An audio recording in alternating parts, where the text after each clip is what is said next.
खंडणी प्रकरणात आणि संतोष देशमुख यांची जी हत्या झाली याच्यात अटक असलेला जो आरोपी आहे वाल्मिक कराड, आपण बघतोय की सध्या तो SITच्या ताब्यात आहे, पोलीस कोठडीत आहे आणि पोलीस कोठडीत यासाठी ठेवलेलं आहे की त्याचे लोकेशन्स तपासण्यात यावेत।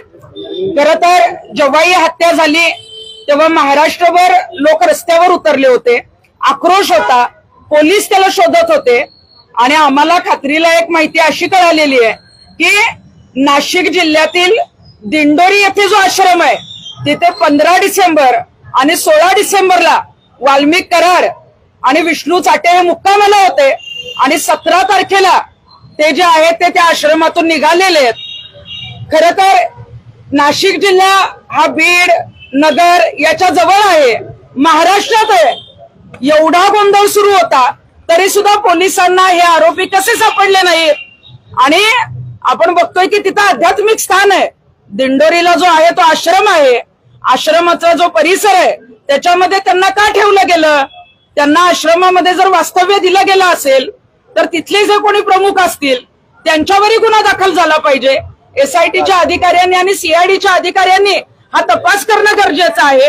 आणि सगळ्यात धक्कादायक माहिती ही अशी आहे की जेव्हा वाल्मिक कराड पुण्यात सरेंडर करणार होता त्याच्या आधी 2 ते 3 दिवस आधी म्हणजे या जानेवारी 2025ला CIDचं पथक त्या आश्रमावर गेलेलं होतं आणि CIDची पथक गेल्यानंतर CCTV कॅमेऱ्यामध्ये वाल्मिक कराड आणि विष्णू चाटे तिथे दिसलेले आहेत, परंतु CIDच्या पथकाने हे पुढे का सांगितलं नाही किंवा ते दर्शनासाठी आले होते असं दाखवलं गेलं का हे प्रकरण दाबण्याचा प्रयत्न केला?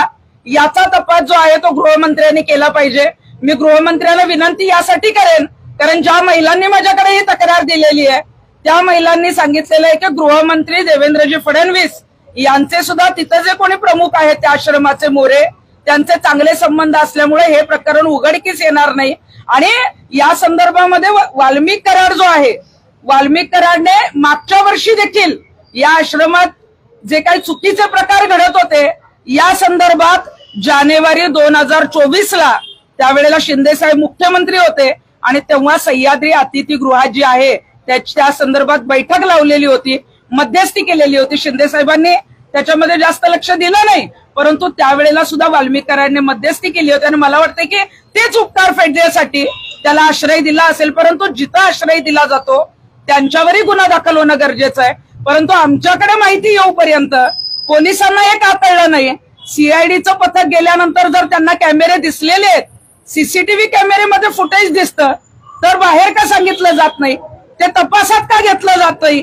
रस्त्यावर आक्रोश आहे, महाराष्ट्रात या प्रकरणाची मोठी चर्चा आहे। निर्गुणपणे हत्या केलेल्या आरोपीला अशा ठिकाणी ठेवणं हे पूर्णपणे चुकीचं आहे। ते आध्यात्मिक स्थान जरी असलं तरी त्यांना पाठीशी घालता कामा नये, कारण याच्या आधी आपण राम रहीमनी काय केलं हे बघितलेलं आहे, आसाराम बापूंकडे सुरुवातीला दुर्लक्ष केलं हेही बघितलेलं आहे। आणि ज्या महिलांनी आमच्याकडे तक्रार दिली त्यांनी जे दिंडोरीचे प्रमुख अण्णा मोरे ज्यांना गुरुमाऊली म्हटलं जातं त्यांच्या लैंगिक शोषणाच्या तक्रारी माझ्याकडे दिलेल्या आहेत। त्याचे आणखीन काही पुरावे आल्यानंतर त्या संदर्भामध्ये मी रीतसर पत्रकार परिषद घेणार आहे। दिंडोरीला जो आश्रम आहे त्याचे मठाधिपती श्रीराम खंडेराव मोरे म्हणजेच गुरुमाऊली म्हणून ओळखलं जातं, जे टीव्हीवर सुद्धा आपण अनेक वेळा मार्गदर्शन किंवा सोशल मीडियावर आपल्याला मार्गदर्शन करतात, त्यांना अण्णासाहेब मोरे या नावाने ओळखलं जातं। स्वामी समर्थ प्रतिष्ठान किंवा स्वामी समर्थांच्या नावाने हा आश्रम आहे। त्र्यंबकेश्वरलाही त्याचे एक गुरुपीठ आहे आणि या आश्रमामध्ये वाल्मिक कराड आणि विष्णू चाटे यांनी फरार असताना जो आहे तो आश्रय घेतलेला होता। महिलांचं जे लैंगिक शोषण आहे ते या मठाचे मठाधिपती अण्णासाहेब मोरे यांनी अनेक भक्त महिलांबरोबर केलेलं आहे। माझ्याकडे 3 महिलांच्या तक्रारी आलेल्या आहेत, त्या 3ही महिलांनी माझ्याकडे लेखी तक्रार दिलेली आहे। आणि या मठाचा मोठा विस्तार असल्यामुळं अनेक राजकारणी अनेक मंत्री या मठाच्या भक्त असल्यामुळं तुम्ही जर याच प्रकरणात कुठेही तक्रार दिली तर तुमचे तुकडे करून फेकून देऊ अशी त्या महिलांना जी आहे ती धमकी दिलेली आहे। त्यामुळे त्या महिलांनी त्यांचं कुठेही नाव न सांगण्याला जी आहे ती मला मनाई केलेली आहे. परंतु असे जे कोणी मठाधिपती आहेत, मला वाटतं की त्याचे अनेक पुरावे त्या महिलांकडे आहेत. त्या संदर्भात मी वेगळी पत्रकार परिषद घेईन. कदाचित माझ्याकडे जे ऑडिओ आणि व्हिडिओ येतील तेही आपल्याला जे आहे ते पत्रकार परिषदेमध्ये दाखवेल. आश्रमात होता, त्याला आश्रय तुम्ही दिला आणि तुम्ही तो बाहेर कधी पडला, काय माहितीये तुमच्याकडे? जो दिंडोरीचा आश्रम आहे तिथे 15 तारखेला आणि 16 तारखेला जो मुक्काम आहे तो विष्णू चाटे आणि वाल्मिक कराड या दोघांनी केलेला आहे आणि 17 तारखेला आश्रमातून ती गाडी जी आहे त्यांची बाहेर निघालेली आहे. तुम्ही म्हणले की आपल्याकडे फोटो आणि व्हिडिओ येतील, म्हणजे अजून ठोस पुरावे आपल्याकडे आहेत का नाही आहेत? नाही, मगाशी तुम्ही लैंगिक शोषणाच्या संदर्भातलं जे विचारलं त्या संदर्भात मी सांगितलेलं आहे की त्या संदर्भातले जे लैंगिक शोषणाचे काही फोटोज आणि व्हिडिओ, काही फोटोज माझ्याकडे आलेले आहेत परंतु ते क्लिअर नसल्यामुळे काही व्हिडिओज मी मागवलेले आहेत. ते व्हिडिओज आल्यानंतर या संदर्भात रितसर पत्रकार परिषद घेऊन या आश्रमातील जे कोणी प्रमुख आहेत अण्णासाहेब मोरे आणि त्यांना साथ देणारे त्यांचा सगळ्यांचा पर्दाफाश करणार. अण्णासाहेब मोरे आणि वाल्मिक कराड यांचे काही संबंध आहेत का? याआधी वाल्मिक कराड त्या आश्रमात जात होते का? किंवा विष्णू चाटे वाल्मिक कराड त्या आश्रमामध्ये दर्शनासाठी याआधी गेले, असं काय पुरावा आहे का? मागील वर्षामध्ये म्हणजे डिसेंबर 2023ला एक या मठावर जी आहे ती केस दाखल करण्यात आली होती. काही तक्रारी नाशिक जिल्ह्याच्या पोलीस स्टेशनला आलेल्या होत्या आणि त्या संदर्भामध्ये मध्यस्थी करण्यासाठी अण्णासाहेब मोरे यांची मध्यस्थी करण्यासाठी त्यांना या प्रकरणात पाठीशी घालण्यासाठी, मग ते अपहाराचं प्रकरण असेल किंवा महिलांचं प्रकरण असेल, याच्यामध्ये मध्यस्थी जी आहे ती वाल्मिक कराडनी केली होती आणि जानेवारी 2024ला सह्याद्री अतिथीगृहात वाल्मिक कराडने या संदर्भात बैठक लावली होती आणि त्या बैठकीला अण्णासाहेब मोरे यांचे चिरंजीव चंद्रकांत मोरे हे सह्याद्री अतिथीगृहात उपस्थित होते. तुमचा आक्षेप काय आहे? माझा आक्षेप हाच आहे, राज्यभरात आक्षेप नेमका काय आहे की सरकारी यंत्रणा जाणून बुजून वाल्मिक कराडला वाचवलं जात आहे का? गृहमंत्र्यांचा त्यांच्या डोक्यावरती हात आहे का? हा आक्षेप आहे का आपला? गृहमंत्र्यांनी सांगितलेलं आहे की मी कुणाला पाठीशी घालत नाही, परंतु गृहमंत्री साहेब जे सांगतात की गृहमंत्री आमच्या जवळ आहे, त्यांच्याच आश्रमात वाल्मिक कराड लपतो कसा काय? आणि तो लपल्यावर पोलीस जेव्हा जानेवारीत जातात, सीसीटीव्ही फुटेज मध्ये जर तो दिसत असेल तर ते का लपवलं जातं याचा तपास सुद्धा एसआयटीने केला पाहिजे. मग सरकारी यंत्रणा, आतापर्यंत आम्हाला वाटत होतं सरकारी यंत्रणा 100% चांगलं काम करते, परंतु सरकारी यंत्रणा मग कुठंतरी वाल्मिक कराडला वाचवण्याचा प्रयत्न निश्चित करते. त्यांना सहआरोपी करा, सगळ्या प्रकरणात तुमची मागणी आहे का? 100%. मी सांगितलेली माहिती ही खात्रीशीर आहे. सीसीटीव्ही फुटेज एसआयटीने तपासावे. जर डिलीट केले असतील तर आजूबाजूच्या ठिकाणाहून ज्या ज्या गाड्या आल्या त्या गाड्यांमध्ये 15-16 डिसेंबरला कोण होतं ते त्यांनी तपासावं आणि या आश्रमामध्ये ज्यांनी आश्रय दिला, मग ते अण्णासाहेब मोरे असतील किंवा त्यांचे जे कोणी त्यांच्या टीमचे सदस्य असतील, त्यांना वाल्मिक कराड बरोबर सहआरोपी करावं. मोरे हे महाराष्ट्रातील आसाराम बापू आहेत असं म्हणायचं का? 100%. माझ्याकडे असे काही पुरावे आलेले आहेत, ते जर तुम्हाला दाखवले आणि तो जर पेन ड्राईव्ह मी उघडला तर सगळ्यांच्या बोलती बंद होतील. आसाराम बापू सध्या आतमध्ये, परंतु दुसरे अनेक वर्ष आतमध्ये होते, पण ते कुठल्या गोष्टीमध्ये, कुठल्या गुन्ह्यामध्ये आतमध्ये होते आपल्याला माहितीये, महिलांच्या लैंगिक शोषणात. आणि तसाच प्रकार जो आहे तो अण्णासाहेब मोरे जे फार मोठ्या मोठ्या बाता करतात, अनेक ठिकाणी मार्गदर्शन करतात, सोशल मीडियावर आपण बघतो की त्यांना अनेक जण फॉलो करतात, परंतु अनेक महिलांचं लैंगिक शोषण त्यांनी केलेलं आणि त्याचे पुरावे जे आहेत ते माझ्याकडे आले. फडणवीस वाचवतायत का? ज्या महिलांनी माझ्याकडे तक्रार दिली त्यांनी मला स्पष्ट सांगितलंय की या प्रकरणात जेव्हा तुम्ही पुढाकार घ्याल तेव्हा गृहमंत्री देवेंद्रजी फडणवीस हे या मठाचे भक्त आहेत, त्यांची श्रद्धा आहे, त्यामुळे यामध्ये अण्णासाहेब मोरेंवर कुठलीही कारवाई करणार नाही आणि त्यांची पाठराखण भारतीय जनता पार्टीकडून होईल असं स्पष्ट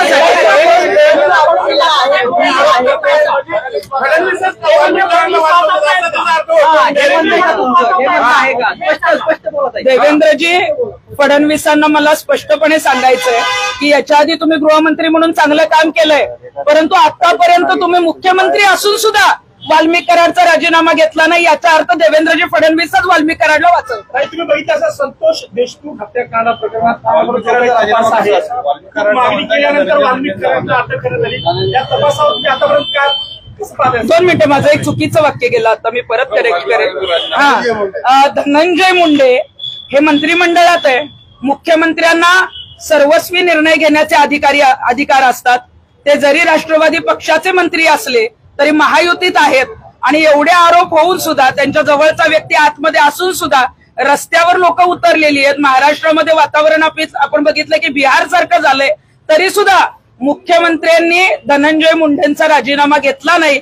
याचाच अर्थ धनंजय मुंडेंच्या मागे गृहमंत्री जे आहेत देवेंद्रजी फडणवीस आहेत आणि त्यांचे पाठराखण करतायत हे स्पष्ट होत आहे. तुम्ही देवेंद्र फडणवीस वाचवतायत म्हटलंय, धनंजय मुंडेंचा राजीनामा मागताय. देवेंद्र फडणवीसांनी राजीनामा द्यावा का मग ते जर वाचवत असतील आरोपींना? जर देवेंद्रजी फडणवीस, अजितदादा पवार हे जर धनंजय मुंडेंना वाचवत असतील तर मला वाटतं की सत्तेवर या दोघांनाही राहण्याचा अधिकार नाहीये.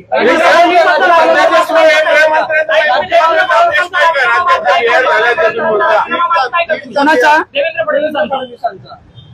सध्या आज आपण बघितलं सैफ अली खानचं प्रकरण झालं. महिलांवर लैंगिक अत्याचार तर दररोज घडत आहेत. 1 महिना 1.5 महिना होत आला, परळीचं प्रकरण अजूनही शांत होत नाही.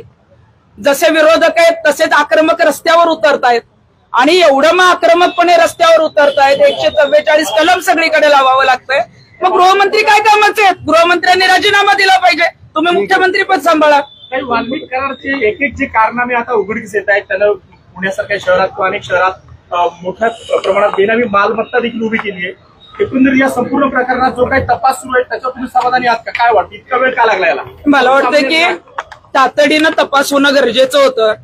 आमच्यावर एखाद्या आंदोलनाची केस झाली तर तातडीनं तपास केला जातो, तातडीनं ताब्यात घेतलं जातं, बऱ्याच गोष्टी केल्या जातात. आणि एवढे जे काही मालमत्ता, बेनामी मालमत्ता सापडतायत, अनेक प्रकरणं बाहेर येत आहेत, हजारो लोक रस्त्यावर आहेत, तरी सुद्धा कुठलाही तपास जो आहे तो व्यवस्थितरित्या चालत नाही. मध्ये सीआयडी पथक नेमावं लागतं, मध्येच एसआयटी पथक नेमावं लागतं, त्यातले मध्ये सीआयडीचे जे अधिकारी आहेत ते निलंबित करावे लागतात किंवा त्यांची बदली दुसरीकडे करावी लागते.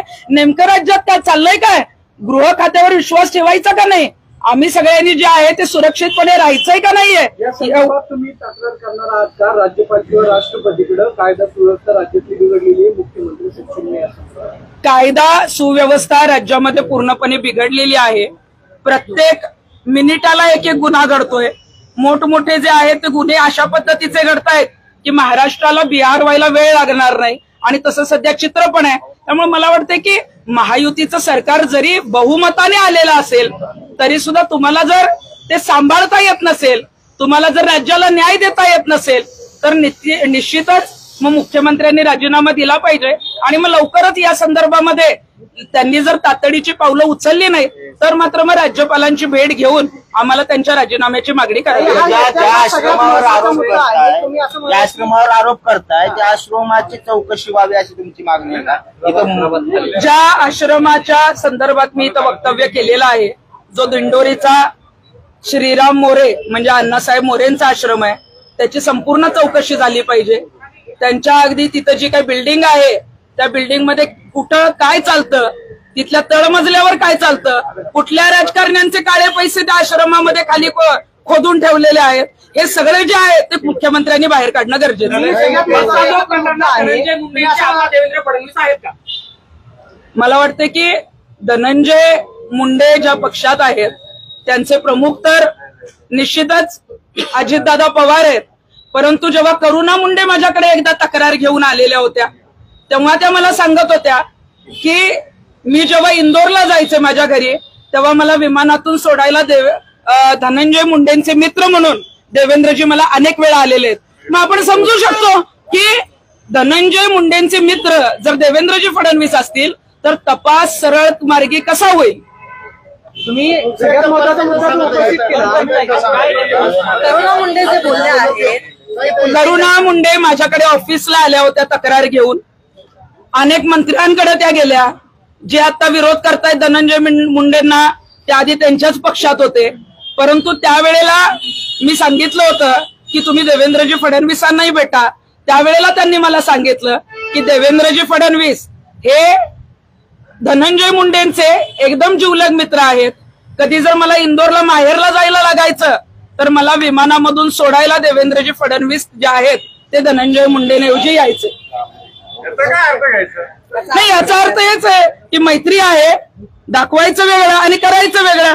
आतापर्यंत खरोखरच देवेंद्रजी फडणवीसांवर मोठा विश्वास आहे आमचा, परंतु राजीनामा जर घेतला असता तर पुढे गुन्ह्याचा तपास होईल. मोका दाखल झाला, पण मोकाही कधी दाखल झाला? जेव्हा कोणीतरी टॉवरवर चढतं तेव्हा, कोणीतरी रस्त्यावर उतरतं तेव्हा. मला वाटतं की मैत्री जर तुमची आहे तर ती मैत्री बाजूला ठेवा आणि याच्यामध्ये जे जे काही सगळं समोर आलंय त्याच्यामध्ये ही लोक कशी सुटणार नाहीत, यांना कशा पद्धतीनं कायमस्वरूपी तिथं जे काही जन्मठेप असेल, फाशी असेल ती कशी होईल यासाठी देवेंद्रजी फडणवीसांनी गंभीर आरोप आहेत ते तुम्ही केलेले आहेत. नेमकं हे कोणत्या साली करुणा मुंडेंना फडणवीस सोडायला जायचे? कारण का साधारणतः 2008-9 पासून सक्रिय राजकारणामध्ये मोठ्या प्रमाणामध्ये पदं जी आहेत ती देवेंद्रनी भूषवली. नाही, हे बघा, करुणा मुंडे ज्या आहेत त्यांचं जे लग्न आहे ते धनंजय मुंडेंबरोबर झालंय. त्या धनंजय मुंडेंच्या पहिल्या पत्नी पण आहेत. त्यामुळं साधारण 2005च्या आधीचा तो कालावधी असेल, एक्झॅक्ट मला साल सांगता येणार नाही, परंतु जी काही 1995 ते 2005च्या दरम्यान या ज्या काही गोष्टी आहेत त्याच्यामध्ये मला त्यांनी स्पष्ट सांगितलेलं होतं आणि त्यावेळी त्या मला म्हणत होत्या की ताई हमें तो न्याय नहीं मिलेगा क्योंकि उनका फ्रेंड ही जो है वो सीएम बना है, उनके जो नजदीक के लोक है. मग त्या अनेक वेळा सुप्रिया सुळेंकडे गेल्या. सुप्रिया सुळेंचे तर अक्षरशः जे आहे ते उंबरटे त्यांनी जिजवले. अजितदादांकडे गेल्या, परंतु कुठलाही गुन्हा, कुठलीही कारवाई झाली नाही. उलट करुणा मुंडेंनाच खोट्या गुन्ह्यांमध्ये अडकवून जे आहे ते त्यांना बदनाम करण्याचा प्रयत्न झाला. वाल्मिक करारांना मुख्यमंत्री एकनाथ शिंदे असताना जी बैठक घेतलेली होती ती महिलांवरती अत्याचार झाले म्हणून हे प्रकरण दाबण्यासाठी घेतली होती की आर्थिक व्यवहार काय झालेलं होतं? नक्की प्रकरण महिलांवर महिलेच्या अत्याचाराच्या संदर्भातला एक तक्रारी अर्ज नाशिकच्या पोलीस स्टेशनला दाखल झालेला होता आणि हे प्रकरण जर बाहेर आलं तर दिंडोरीच्या आश्रमाचे वाबाडे निघतील. तिथले जे प्रमुख आहेत जानेवारी 2024ला जी आहे ती मीटिंग मुख्यमंत्र्यांबरोबर लावली होती.